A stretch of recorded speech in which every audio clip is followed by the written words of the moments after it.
Thank you, Senator Tulfo. Next will be Senator Go. Mr. Chairman, Yes. before we recognize the other members of the Senate, and I know many of you just want to make manifestations, we have parliamentary courtesy here when usually in my how many budgets that I've handled, I've been to almost 23 budgets already. Pag bisita po ng Office of the Vice President and President, we give them parliamentary courtesy, and usually their budgets, and in this case, the budget of the Vice President is already a lean and mean budget. Hindi, wala na pong dagdag, kawawa nga, di ba po, Mr. President? So maybe we can afford them the courtesy that we can approve the budget. Of course, after the manifestations on the part of the leadership of the Senate, we'd like to extend that courtesy to the Office of the Vice President. Yes, Uh, Mr. Chair, also on the Mr. part Chair? of the minority, Senator we Marcos, also would like to be associated with the motion of the majority leader. Senator Marcos. That was my question, Mr. Chair. Is that a motion that we therefore endorse the budget of the Vice President from the subcommittee to the Mother Committee of Finance?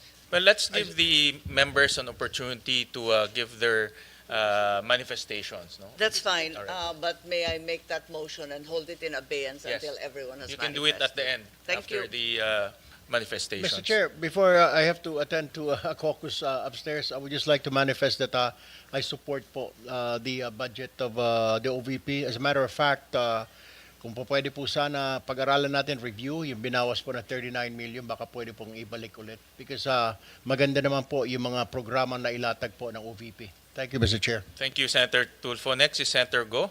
Salamat, Mr. Chair. I also hope we could accord parliamentary courtesy to the Vice President and approve her office budget swiftly. Mr. Chair, distinguished colleagues, and to Vice President Sara Duterte, good day.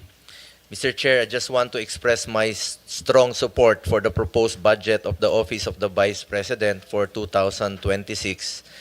As a proud Dabawenyo, I have witnessed firsthand the remarkable work of the Vice President when she was still the mayor of Davao City and when she became Vice President, and I sincerely believe Vice President Duterte's initiatives have been instrumental in helping this government uplift lives and promote the welfare of all Filipinos. Tiwala po ako sa ating Vice Presidente at sigurado po ako na nagagamit po ang pondo ng bayan sa tama. Sa totoo lamang po, matagal po ako nagtrabaho kay former President Duterte at naabutan ko po nung siya po ay naging vice mayor ng Davao, si Vice President Sara. Kung stricto po si dating mayor, dating Pangulong Duterte sa panggobyerno, mas stricto po si VP Sara. At alam ko pong magagamit talaga ang pondo para sa pantulong sa ating mga kababayan kesa naman po napupunta lang sa flood control, nagatasan po ng ilang mapagsamantala. Sa mga nakaraang taon, nagkaroon ng OVP na mga programang nagbibigay ng tunay na benepisyo sa ating mga mamamayan. From medical assistance to relief operations, educational support, pangkabuhayan programs at libreng sakay among others. Sa totoo lamang po itong libreng sakay ay atin rin po itong sinusuportahan in my own small way po. The Medical and Burial Assistance Program has assisted more than 187,000 beneficiaries when it was still given funding. In 2024, the OVP was able to distribute more than 144,000 to individuals in need. The Magnegosyo Taday program has given entrepreneurial opportunities such as livelihood assistance and training programs to various marginalized individuals and groups. The OVP has always stood ready to assist during disaster relief operations, having able to provide relief goods to disaster-stricken areas and assist more than 200,000 individuals. Nakikita ko rin po ito dahil ako mismo, umiikot rin po ako sa mga tinatamaan po ng bagyo. The OVP also has the Libreng Sakay program which has served over 1 million passengers in Metro Manila, Bacolod, Cebu, and Davao. Ito po yung nabanggit ko kanina na atin pong sinusuportahan. For this year, 2025, we push to restore the funding. For the record lang po,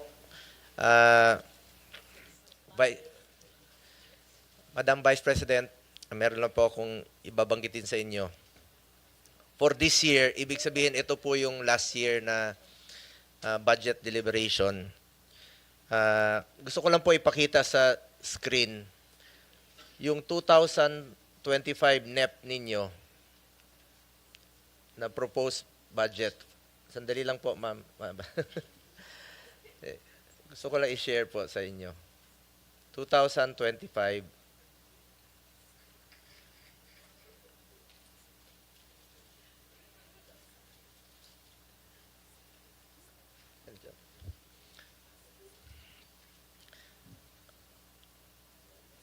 Hindi, yung 2000 NEP.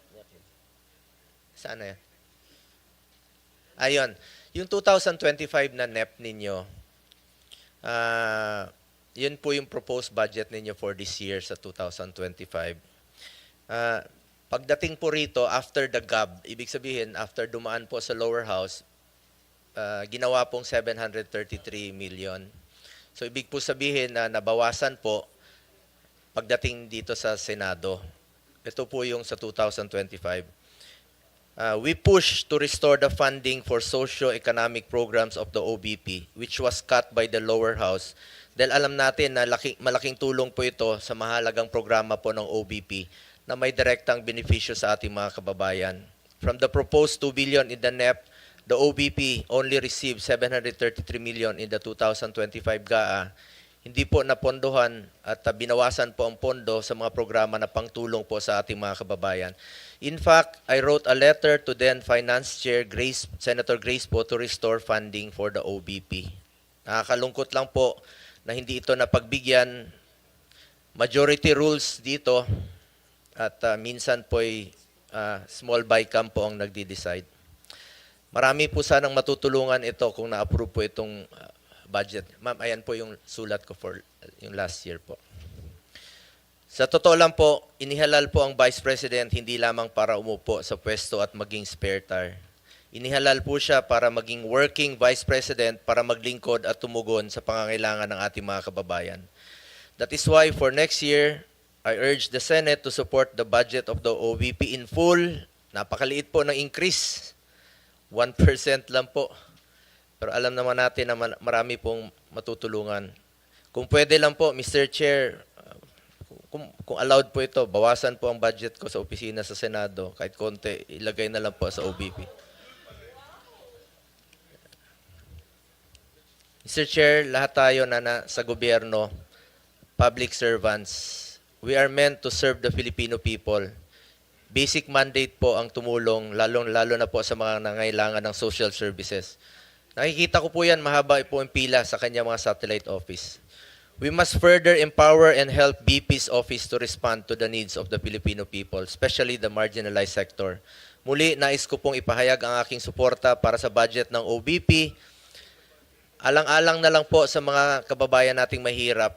Let's support her to be a working Vice President. Maraming salamat po. Maraming salamat, Senator Go. Next is Senator Marcos. Yes, karangalan at ligaya ko na makasama sa ibang mga project na ito. Kaya alam ko na talagang magaganda at tulong sa ating mga mamamayan ang ginagawa ng OVP. Bilyon-bilyon ang naririnig nating na hinahatid na tinatawag na basura doon sa flood control. Kung tutuusin, wala pang 1 bilyon ang hinihingi ng OVP. Barya lang po ito, ibigay na po natin, dagdagan pa. At dahil dito, nagmotion na po ako na sana ipasa na natin at i-endorso na sa malaking komite. So, Mr. Chairman, if I may. So, there was a motion duly seconded by Senator Amy Marcos. I made that motion earlier. Of course, with the amendment that yung budget daw ni Senator Bongo, idagdag natin sa OVP. Kasi siya na mismo nag-offer, Mr. President. So, you can make that amendment in the budget para madagdagan sila. I so move, Mr. Chairman. Second motion, Mr. Chairman. Senator Padilla, do you have any manifestation? Before I act on that, I know that you have my manifestation. Maraming salamat po. Sinusundan ko na po ang silambit ni Senator Marcos at si About Senator Senate? Zubiri. Yeah, thank you. Senator Estrada, any Before I act on the motion, any Well, first of all, I Second. fully support the budget of the Office of the Vice President. And then I would like to associate myself again with the statement of Senator Bongo. Total naman, meron nagsabi ng isang senador na malaki insertion natin. Ibigay na natin sa Office of the Vice President para maging working Vice President siya. Thank you for that manifestation.